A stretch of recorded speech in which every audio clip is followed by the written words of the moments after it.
You know, it is amazing. You know, I mean, whitetails are definitely my favorite thing to hunt, and most people, I think, when you think about, especially in Wisconsin, Minnesota, you know, I mean, whitetails, there's something about them that just is, besides them being good eating, but it's just something that it's such a passion to hunt them because they're so smart, they're so tough. And you think about, like, I always think about a deer as far as, you know, what it goes through. You think about, like, now the amount of, you know, it opens in September and basically with bow season and doesn't end until January because you have all these different holiday hunts and so they're hunted constantly. And then you look at the massive wolf population that we have in the state too. I mean, and then cars, and I mean, you could just keep going on and on, but yet they seem to survive well. You know, I mean, I would say the only parts of the state, at least Wisconsin, that has a low density of deer is where the wolves are heavy. This whole thing, everybody, is just absolutely amazes me, and it's all about, and it's no different than fishing. When you do it to the extreme, like I've been lucky enough to do, it's not really about catching the fish and keeping them or letting them go. It's about the knowledge and the patterns of why the deer is there, why is that walleye hanging there, you know, and trying to figure them out, their lifestyle and what they're doing. That's the part that the knowledge part is what really intrigues me about this. So here we are today. We're out on my personal farm here in Wisconsin, and you know, the last 4 or 5 years we have not been seeing the deer, especially the buck numbers that we typically see here. We do manage our property here, and the neighbors kind of do the same thing, and it's a huge tamarack swamp, and we got solid egg ground around it, and our deer numbers are way down, you know, as far as buck numbers. Lots of does, but not hardly any bucks. So, you know, I talked to Zach about this, and I thought, you know what, this is more important to me after all the seasons have gone through, to see really how many deer are actually on my property, and are these bucks really here? Have they figured me out?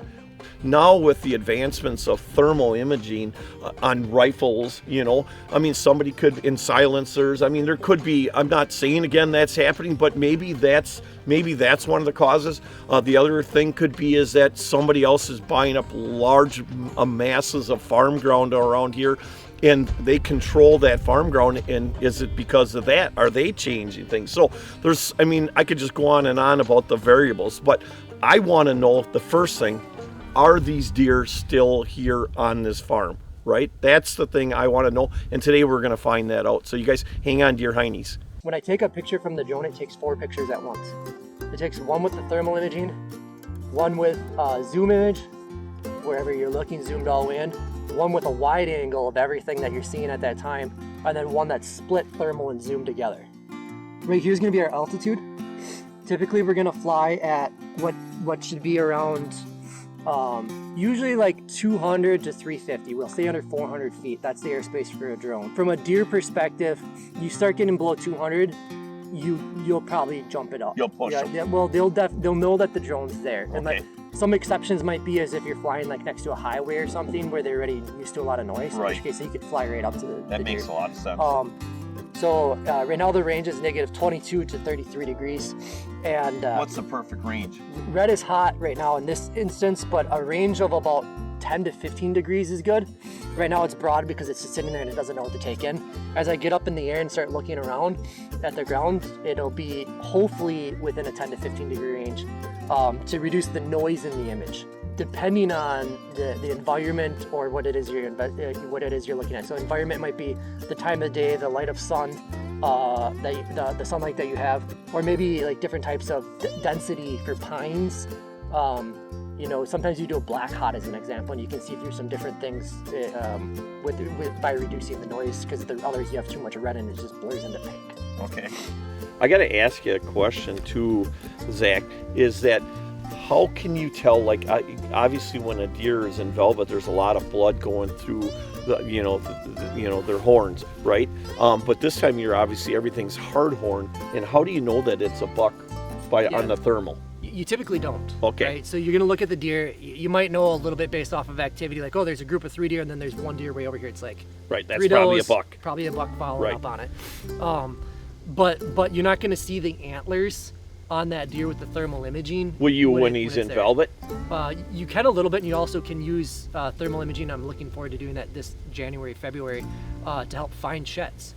But you have to fly very low and really look for that small dot of heat signature. Okay. In general, you're not going to see it until, what we do is we split the image. So we end up doing a side-by-side view like this. Okay. We link the cameras, we zoom all the way out. And when you have a side-by-side view, what happens is you search for things with thermal imaging, and then you validate it with what it is you're looking at with the zoom. And we typically mount a spotlight, because we're doing a lot of this at night, on top of the drone itself. And I have a quick key here where I just hit it and the spotlight turns on.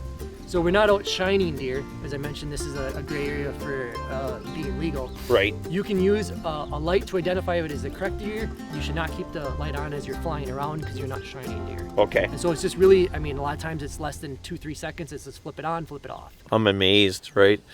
This is like as cool as it gets. Yeah.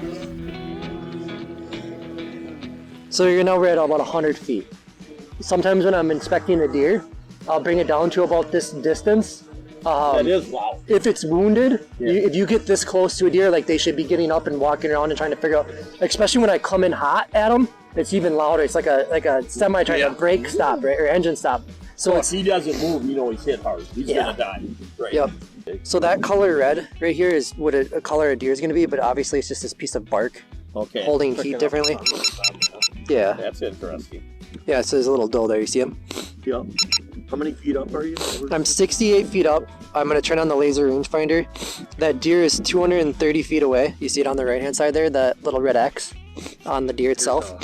Just like there's good dog handlers and probably bad dog handlers, good dogs, bad dogs. You can have a good drone operator, a bad drone operator. Right. They're not going to know how to pick out some of this stuff, or they'll focus too much on the noise because of the different, like rocks hold heat.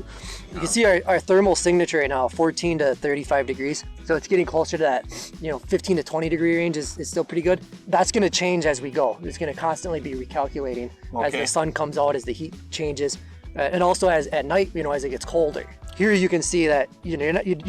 This is a doe, but you're not going to see antlers, even if they were there. So that's about typically what it is. But it'll still be hard to see an animal.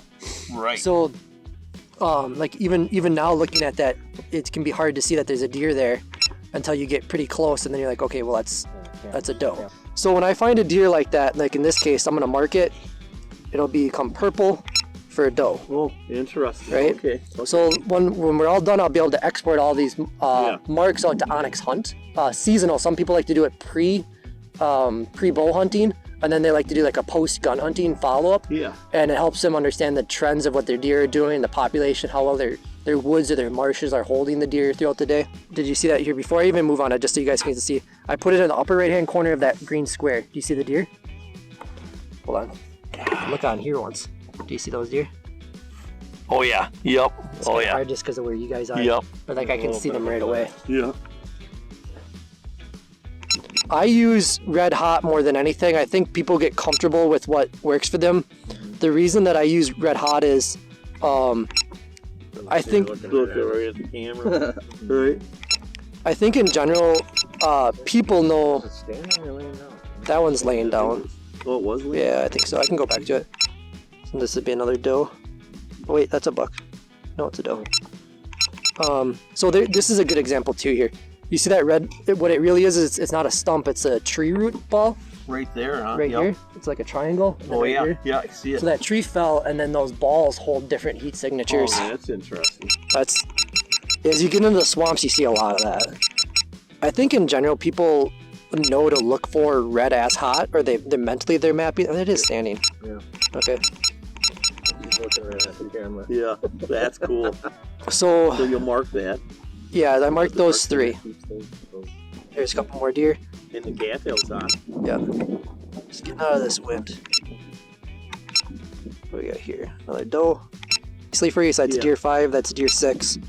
When we get to a buck, we'll mark them in yellow. Okay. And then say if I'm on a deer recovery, since I'll mark does in purple and bucks in yellow, then I'll mark the final buck with red. Okay. And then it makes it easier when I go back at night you know, it's past midnight and I have to sit down, I can do the back office stuff then in like 10-15 minutes, relabel it, and then send the guy a text message with his data and information from the night. That deer's running, but what is it running from? Doe. See any horns on it? 2 does. Yeah, that's cool. So it's right there. Oh yeah. Let's zoom in on him a little bit more. Got a little doe.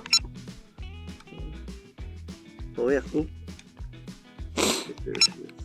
So that's we're looking at that deer at 500 feet away. Great. Yeah, right now with this grass, I mean, I can actually look out here and see that there's really no deer. I'm just following these power Where lines. are you on the map again, then? 2 of them. See anything? I'm not sure color. Yeah. 3. I don't see. Oh, oh. Yeah, I see that. Now I see it. Yeah. Yeah. There's a doe Another one. looking at me. She just looked at you for a little bit. There's another one to the right. I'm flying pretty low here too, just so we can move faster on this ground and look straight out. And then this one's definitely a deer. Oh yeah. That's a scout up. I don't know. Was it? No, it's a doe. If it's standing up, half its body's covered. It's laying down. Boy, it's like a good size one. Yeah, I was gonna say that's a good Long one. nose. Sorry. Yeah. Oh, there's 4 more. Here's some more. 4 more?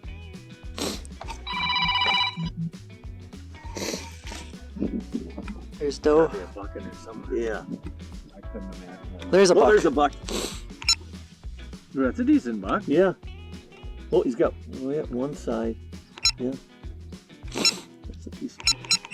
So since it's quiet and I don't want to screw with that buck too much, I'm gonna go up. Oh, there's another deer over there. There's one off to the right, I think, too. Yeah, and we're gonna Finally found a buck. 16 goes and 1 buck so far. switch over. There's a buck. There's a buck there. Once I get higher, it'll be quieter for him. That's the same buck. Yeah.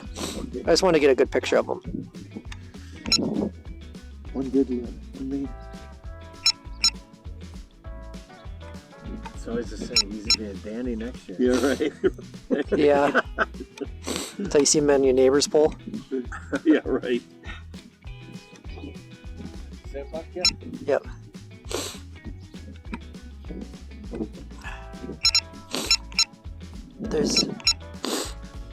That's the doe running over by it. Oh yeah. Yep. That's cool footage. And then there was another deer over here. There it is. Right there. Oh yeah. There. Another doe.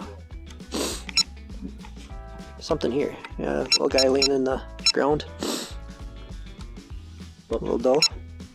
Yeah, so that's another thing too is you're typically going to get a heat signature yet on that deer for, I don't know, maybe up to 48 hours. 36 to 40, there's another deer. 36 to 48 hours is a good time to still see a deer. After that, it goes away. It won't be this bright red like we're looking at here. Another doe. Oh, it's a one-horner. Oh, it is a. Is it? What is a weird? Or is that a horse? It's a one-horner. What's a horn? 2. Oh no, he's got horns on the other side too. It's just a little. Oh no! Now we can turn this off. Yeah. He'll be a nice one. 5 That'd be years a from couple now. of years, yeah. Oh, here's another one. Yeah, we're not even using the 200 zoom yet. We've only been like 40x, 80x. Wow. So yeah, these cameras zoom in independently, but I have them linked so that they zoom in at least at first. So like, that's what this box is. What you see on this green screen here is what you see here. Yeah. Full. So if I zoom in one more time, see how that gets smaller? Yep. And then you'll notice here, this one no longer is zooming, but this one will start zooming after 20x, they split. So they go in and out up until a certain point. Oh, there's a buck. Still A buck? Yeah. a little nicer action.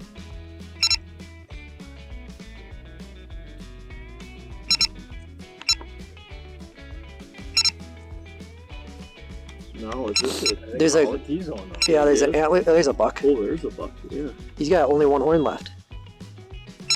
Where's the other one? I think there's a part of one there Here, on let the me right Yeah, side. bring, zoom out and yeah. all y'all to the right. He's laying too, wasn't he? Yeah. Yeah, he's got both sides. I think that might be. Yeah, it's just the angle we had. Mark him. One side doesn't have much on it. That's a nice buck. He's outside the ears a ways. Yeah, yeah. I want to get a better view of that spread. Yeah. That's a goofy rack. Yeah, that is. Can you I think it's just got one. Can you come in coming up? Can you zoom that even more on there? It's 1 in. Whoa. You got yourself like a big spike on that one. 5-pointer, 6-pointer. Yeah, that's a thick rat. Yeah. That's weird how it's all busted off like it. You got a brow tine on that side. Yeah. Just one big spike. Found a buck. 16 does and 1 buck so far. So there is a buck in there.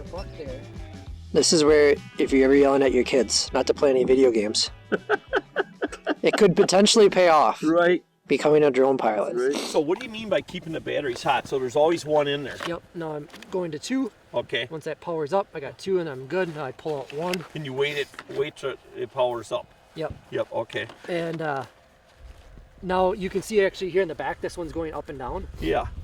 What it's doing is it's a self-heating right now. There's a heater in the aircraft, and then there's also heaters in the batteries. You know, again, the cool part is really to kind of like know that you obviously there is still some bucks around. We didn't see any real giant bucks in here, but typically this land doesn't really hold a lot of big bucks. You know, it's a little bit different than our property up in Minnesota, where you get a lot of nicer bucks up there. But it's always good to know, especially after the season, we got plenty of does left. We've got a few nice bucks that have some potential for next year, and it just gives you a lot of hope. So, you know, that's the cool part about it. Again, kind of, you know, taking all the, you know, all the rumors away too, that, you know, this happened, that happened, these deer aren't here anymore. And again, just trying to figure things out. So,